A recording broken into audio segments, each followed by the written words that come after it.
My name is Sia Raj Purohit, and I'm an operator and investor in the Edtech and future of work sectors.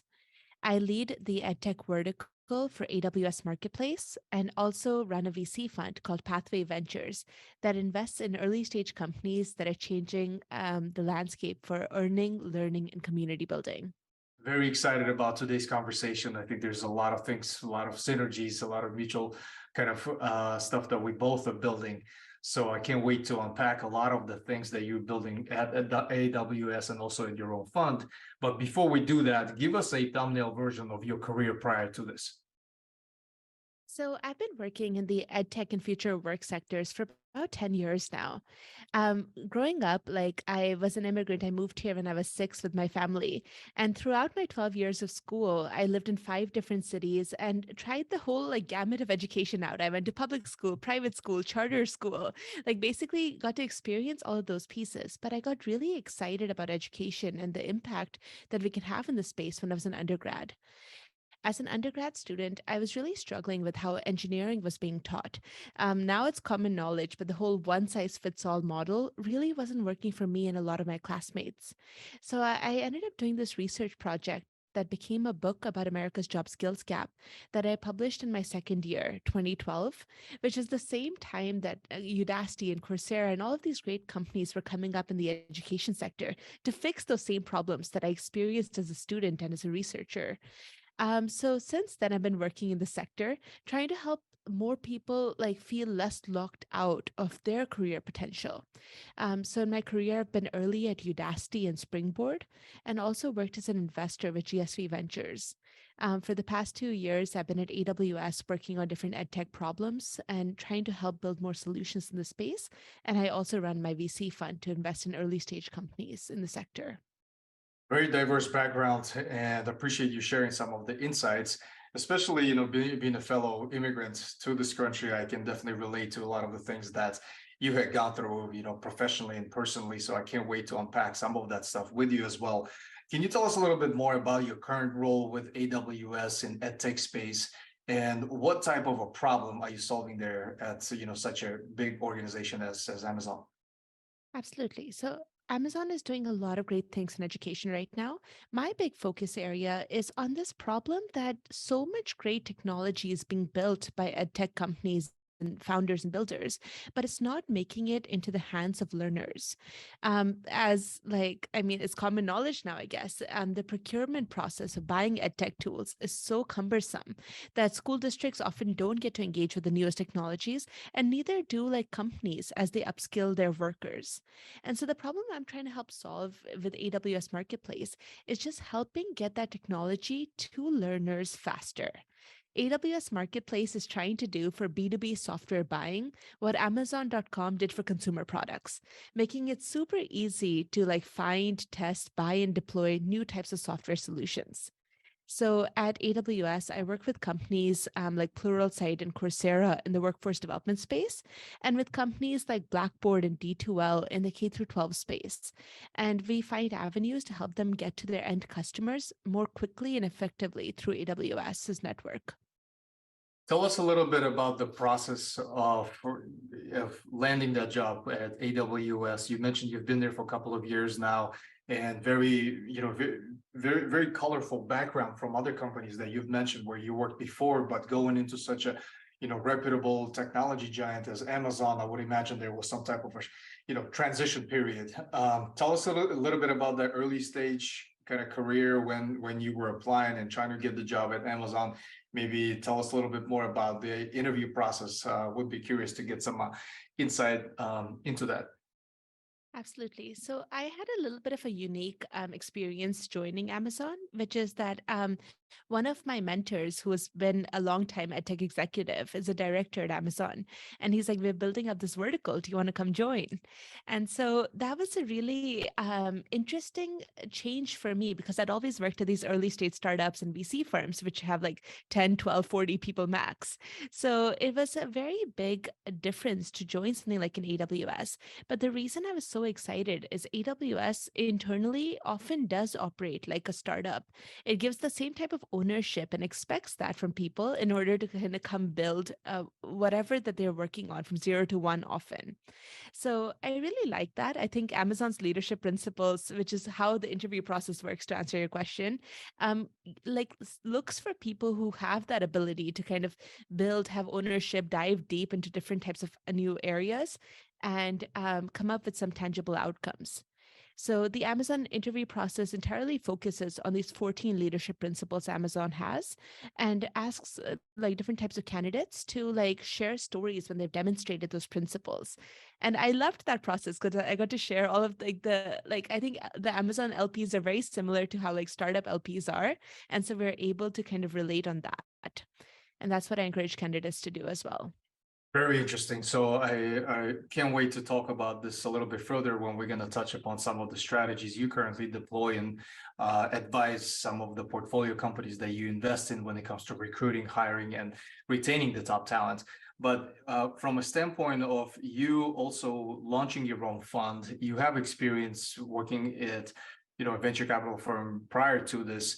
Tell us a little bit more about the kind of the story behind this. What was the motivation to build and launch your own venture capital firm? Because having gone through the fundraise for my own fund, for the Big Sky Capital, I know how challenging and difficult that is. And also I'm curious about how are you balancing that act, having your own fund and also having a full-time job.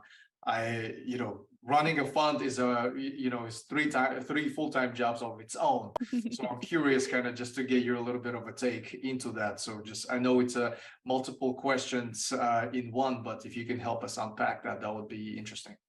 Absolutely. Yeah, building a fund is very much like building a startup. You're wearing so many hats and trying to make it work, like pulling it together, basically. So my story of starting this fund with my friend Taylor Stockton is that Taylor and I both had deep operations experience in this sector. He had also worked at a number of great companies in the space, built a lot of 0 to 1 products, and both of us realized that founders were reaching out to us maybe 6 to 9 months before they were talking to pre-seed and seed funds, because like founders wanted advice from operators before they spoke to VCs. And so they were asking me about my experiences at Udacity or Springboard and basically how they can help solve some of those problems that they were having in the early stages of their business. So when Taylor and I realized that we were just seeing these like great founders and then introducing them to our friends who were pre-seed and seed investors, we realized that we might as well start making those investments ourselves and become deeper in the journey with these founders.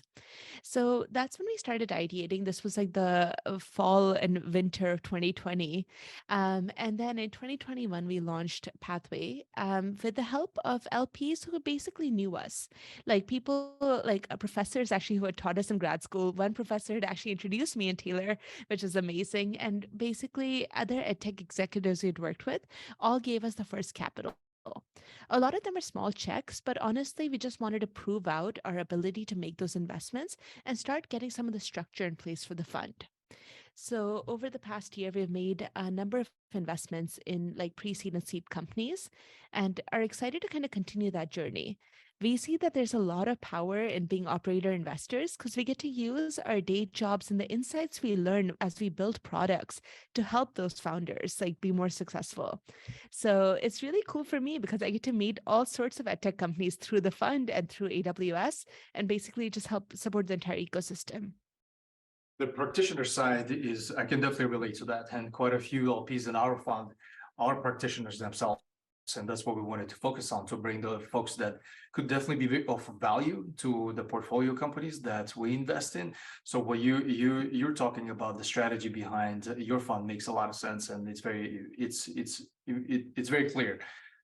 Tell us a little bit more about the fund, maybe a little bit about the structure of the fund. You mentioned you guys come in early at the seed or pre-seed stages. EdTech seems to be a predominant factor in terms of the vertical you guys play in. Maybe share the types of companies, the types of founders that you guys love to back, any geographical activity that you guys are seeing these days, because VC market these days have changed tremendously 360 to what it was last year. And I'm curious to get some of your insights. What are you currently seeing in the market? And just share some of those with us. So the pathway basically focuses on enabling economic mobility. We want to find creative ways to help people earn a better living, learn employable skills, and have the right types of communities to support their professional growth.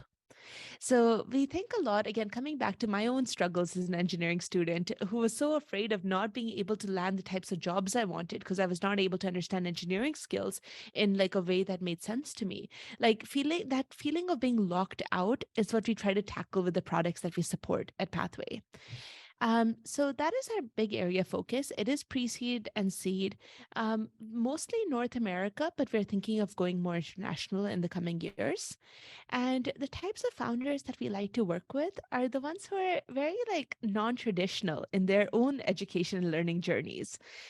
Both Taylor and I are lifelong learners. We love like people who share that sentiment, who upskill, like start with a different major in life and end up in a different place. Like those kind of people who really think outside of the box of what someone can become because of who they've become is so different from what they had expected themselves.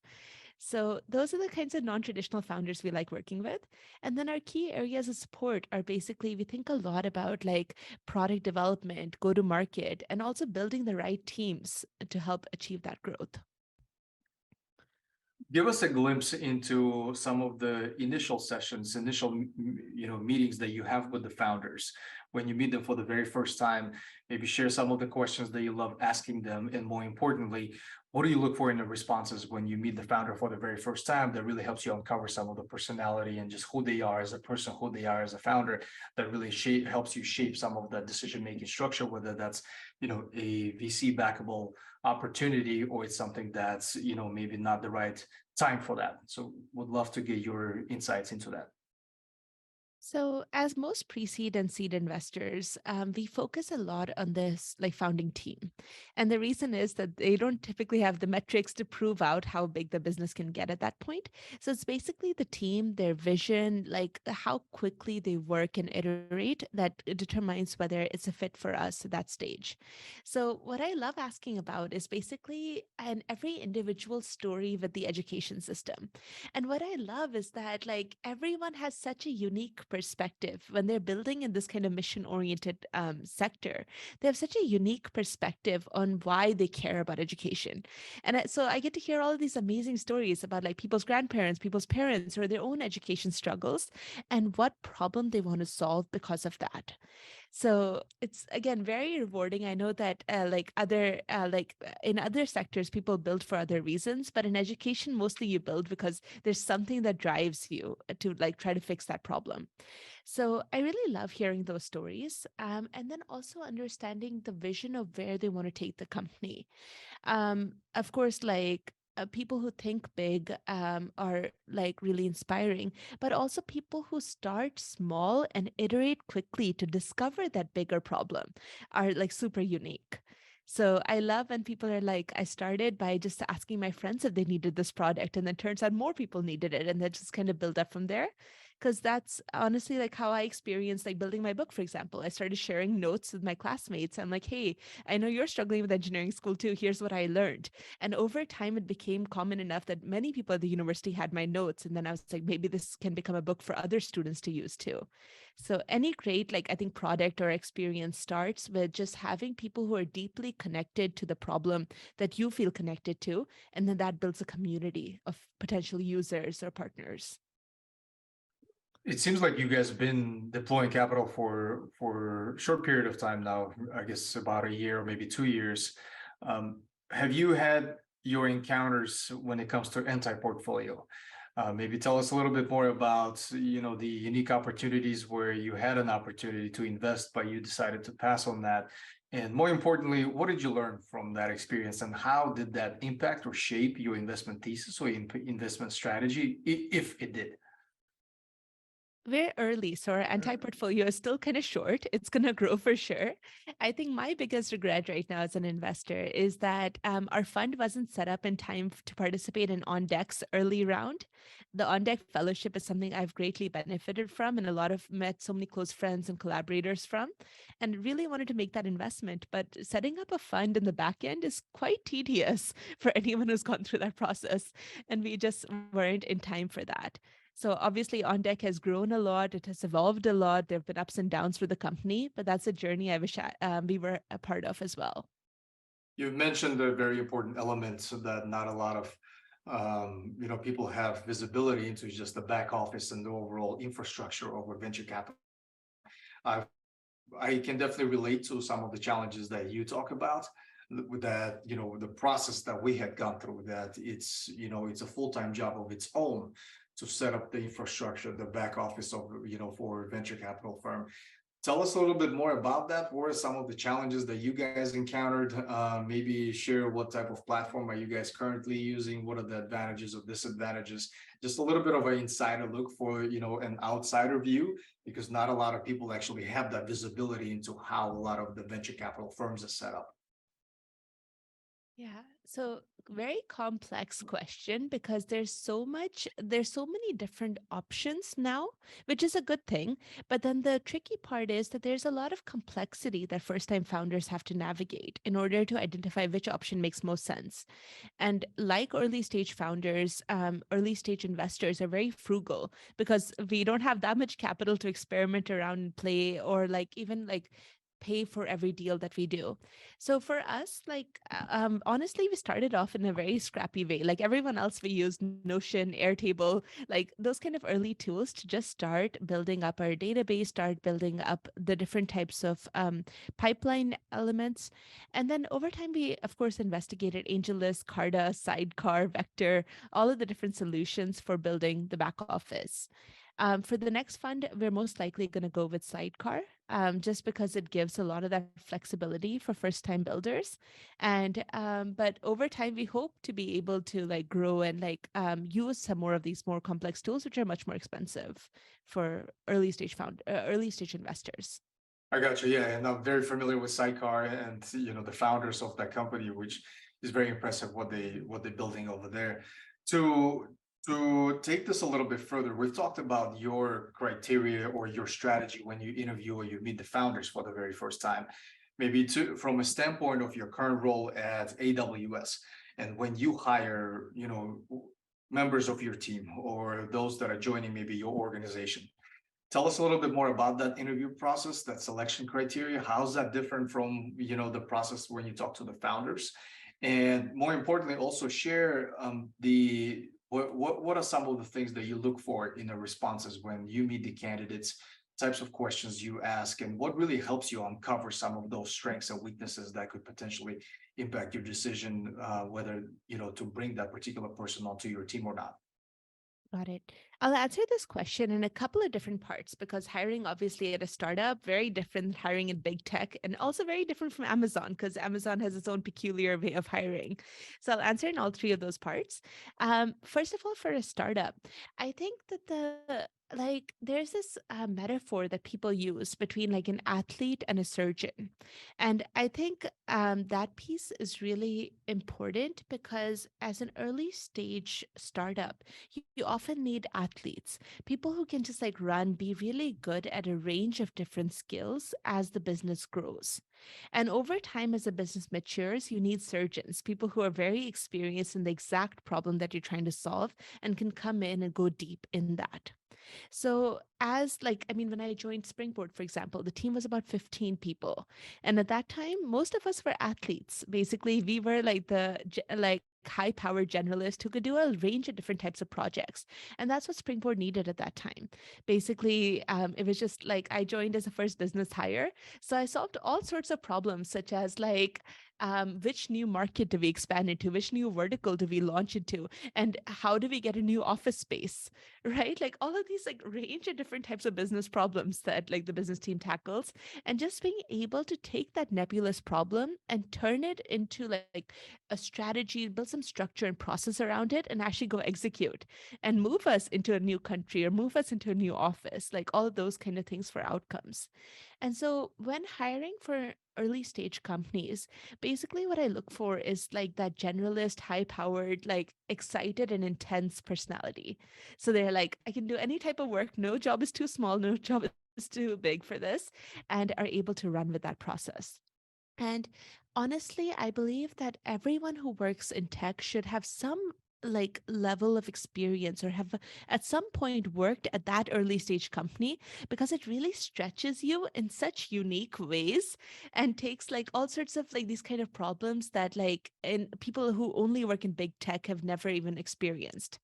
So highly recommend that, but the type of personality is again high power generalist. You have a very strong background in edtech, as you've been telling us different examples of your current role and also what you guys invest in from your fund. Tell us a little bit more about the trends that you're seeing in this vertical when it comes to edtech. What are the different new developments, the innovation that happens in this, and how is that shaping how people learn, how people educate, and maybe tell us a little bit some of the research that you do on an ongoing basis to stay ahead of the curve to see what's really the next wave that come in that particular space. So the market obviously is in a tricky position right now, but my belief is that edtech never goes out of style because we need edtech solutions in every point of like any sort of market journey. So right now, our valuations in edtech are taking a correction like they are in general tech, but I think edtech products right now are kind of iterating to figure out how to bridge this new job skills gap, as we have so many people in the market looking for jobs, and how like companies are now hiring. So basically, some of the cool products and innovations that we're seeing are one on the learning side. So helping people like navigate the job search by teaching them career ready education, both in terms of the technical skills that they may need to upskill, but also how to interview more effectively or how to position and solve some of those technical challenges or business challenges that they experience in the interview process. So a company I really like is called Interview Kickstart, and they provide like very comprehensive training to get people ready. People have said that it's more cumbersome than a lot of master's degrees to complete just because of how comprehensive it is. But those kind of platforms very in demand right now, and there's a whole like scale like spectrum of them, from like very lightweight through very comprehensive, like an Interview Kickstart. So definitely watching that space, figuring out how to like build tools to help solve that problem of screening candidates as well. Every job posting that's going up now is easily getting 800 to 1,000 candidates. And how can we screen and flag the right candidates for companies is becoming key as well. And then finally, the area that I'm just interested in is about apprenticeships. So thinking about how we can provide like elements of an apprenticeship training model that has been successful in Europe to the US. There's some momentum that's building up in some states like California and Colorado that are enabling apprenticeship models to and like providing subsidies for companies that enable apprenticeship training. But how can we make that much more mainstream in the US is what I'm curious about. Pull the thread a little bit further on this. What are your thoughts on just overall the state of higher education? I'm talking about postgraduate degrees and maybe just undergrad in university system here in the United States. I know the situation is completely different in other markets, but from what you're currently observing, you investing, you observe that space very closely. Just what are your personal thoughts on the state of higher education here in US, and what are the opportunities to improve that space further? I read a really interesting Twitter thread about this, in which the author wrote about how he believes that platforms or like companies, sorry, like McKinsey and Bain have come up to help upskill early grads, because according to him he feels that early like college grads just out of university are not actually adding value to the industry. And when I think back like 8, 10 years ago, when I was an early grad, I would dispute. I would be like, no, I did add a lot of value as a 22-year-old at that time. But his argument is that these training companies have come up just to make them more employable for that next job. And when I think more broadly about it, that is a big problem. We have so many college grads who are finishing these 4-year programs and still not ready to be in the industry. And I think that's a combination of like, of course, like the technical skills, quote unquote, but more than anything, it's about like the like softer skills, like the unspoken rules, as they say, are not being taught in universities. And I think that's where the big focus should be for universities. Career centers, like when I was a student, and even now, aren't typically used by most students because they feel like there's a disconnect between like what career centers are teaching and what industry really needs. So we need to figure out more innovative ways to kind of bridge that gap and make 22-year-olds much more hireable without having to go to a big tech company or to a consulting firm to gain those skills. As far as opportunities overseas, the reason I asked that question is because we invest very heavily in emerging markets at the Big Sky Capital, and we see a lot of opportunity for immigrant founders or founders overseas that are building unique solutions to very big problems in emerging markets, and then taking that case study of successfully implementing that solution in the local market on a smaller scale and applying that on a global stage and coming, for example, to US. So we see a lot of opportunity there, specifically in Southeast Asia. We have an office in Singapore, in Central Asia as well, where me and my partner were from there, from Kazakhstan, and Latin America as well. So we observe those markets very closely. We talk to a lot of founders in those markets, and it's very interesting what we're observing as far as unique and very nascent opportunities that these guys are solving. Share your personal thoughts on what are you seeing in emerging markets, what are you seeing overseas, what are you seeing on a global scale. Just being part of AWS and also as part of your fund, you have a very unique view into a lot of things that are going on a global stage. Curious to get your thoughts on that. That's a really interesting insight.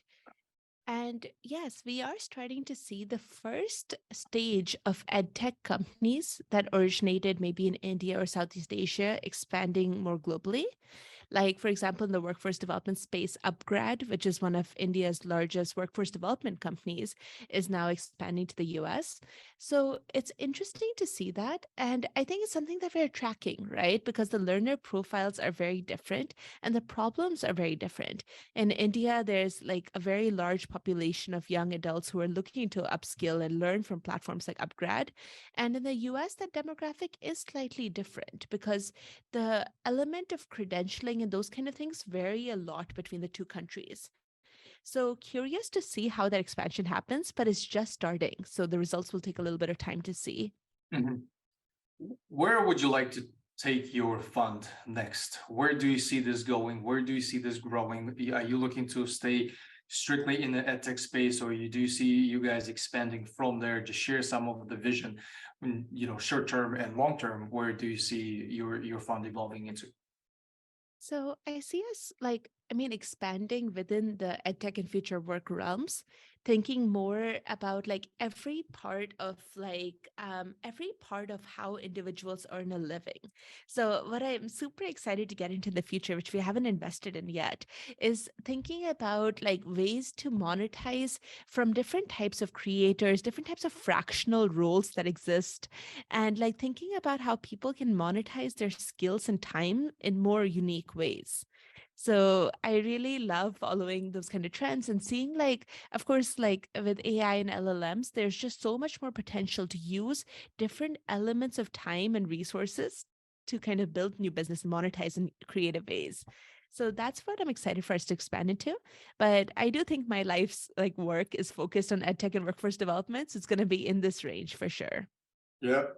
I couldn't agree more. As they say, the riches are in the niches. So that makes a lot of sense where you're talking about as far as specializing that and really drilling deeper into that space, which will I definitely see that only growing and expanding from where we're at right now. You're very accomplished individual from a professional standpoint, the career that you've had, and being very successful raising your fund. Maybe share an advice or series of advice that you would give to your younger self when you were first starting out. Let's say out of college, you're just graduating and you're navigating those very complex waters, which direction to go. Knowing what you know now, what would you tell the 20, 21, 22-year-old C at the time, based on kind of what you know now?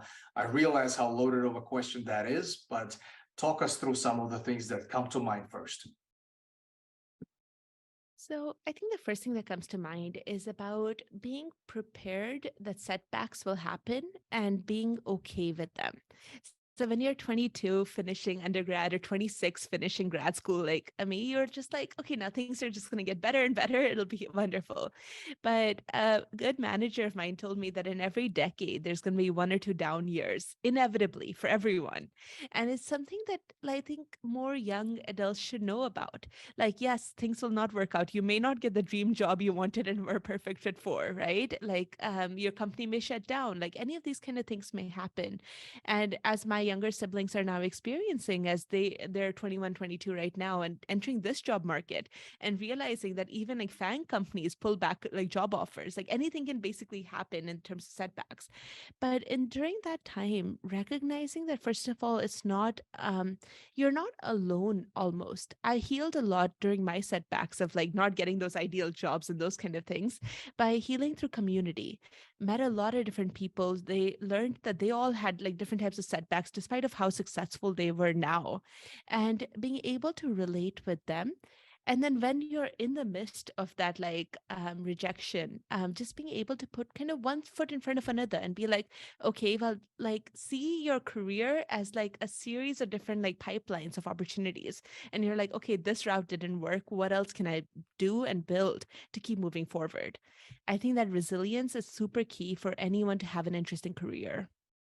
I love that advice. And I often try to think of I mentor and I serve on advisory boards of a lot of different companies, and we always talk about some of the things that you just mentioned when it comes to the setbacks, and actually using that as an opportunity to learn from that and improve. That there's no such thing as failures, just a learning opportunity. So thank you for sharing that. Last but not least, what are your most favorite books? Maybe what is the most gifted book that you love sharing with others? And I'll share some of my examples as you think about some of your favorites. The most recent one that I've read is by Dr. Peter Attia, and I'm a big fan. He talks a lot about longevity and just improving overall the mental and physical health. And his latest book is called Outlive, and it's very interesting because he talks a lot about different strategies, how to actually think forward when you're 70, 80, 90 years old, and what are some of the activities that you really want to be able to do when you then and try to work backwards from that so that you can design your current life, your current workout routines, your current diets, and all of that great stuff. So I thought that was a great latest read for myself as an example. Share some of your favorites. That does sound like a really interesting book. I will check that out. It reminds me a lot of the book by an HBS professor, but how will you measure your life? I think very important topics. One of my favorite books is Originals by Adam Grant. So in Originals, he basically builds a framework for extraordinary nature and talks about like all of the different elements that go into someone being extraordinary in their field. What I especially liked about this book, honestly, is that he pulled examples from like MLK and George Washington, and how a lot like both of them actually didn't want to become the like icons almost that they've become over time.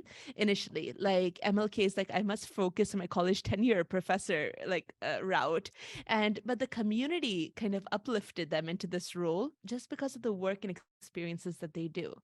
So coming back to, I guess, that advice for the 22-year-old self, if you keep building about something that you're passionate about, there's a chance that you'll connect with the right types of communities that can help elevate you to solve those bigger problems that you aspire for. And I think Adam Grant's book does just a really good example of sharing those stories and frameworks for that. Great example, and you actually, I haven't read it yet. It's definitely on my long list of books that I want to read, but you're not the first person to actually recommend that. So I'm definitely, I'm thankful for that. And just overall, see, I thought it was a very insightful conversation, very short, but I appreciate your generosity with the information that you had shared. And I'm definitely looking forward to staying in touch with you. And I love doing follow-up recordings with all of my guests where we revisit the conversation from a year ago, let's say, and see everything that we've discussed still makes sense and still applies. So I'm definitely looking forward to doing that with you as well. Awesome. Thanks so much for having me.